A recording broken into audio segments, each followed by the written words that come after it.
আমরা মৌলিক ইসরায়েল সম্পর্কে সচেতন।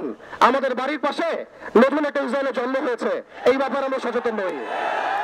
আমরা দেখলাম তারাবির নামাজে মসজিদ ভাঙা হলো, হোলি উৎসবের নামে মুসলিমদেরকে নির্মমভাবে রাস্তার মধ্যে পেটানো হয়েছে।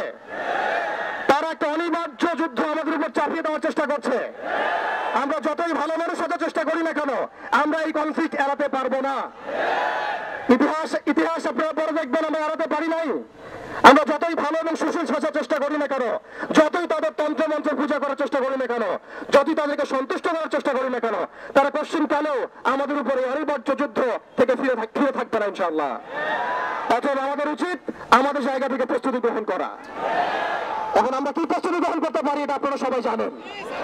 আমাদের মূল প্রস্তুতি ইমানের প্রস্তুতি, আমানের প্রস্তুতি, তাজকিয়ার প্রস্তুতি, অর্থনৈতিক প্রস্তুতি, এবং সবচেয়ে বড় কথা, বাংলাদেশকে যতদিন পর্যন্ত আমরা একটা মদিনা রাষ্ট্র হিসেবে কায়েম করতে পারবো না, ততদিন পর্যন্ত আমরা রাষ্ট্রীয়ভাবে এই সমস্যার সমাধান করতে পারবো না।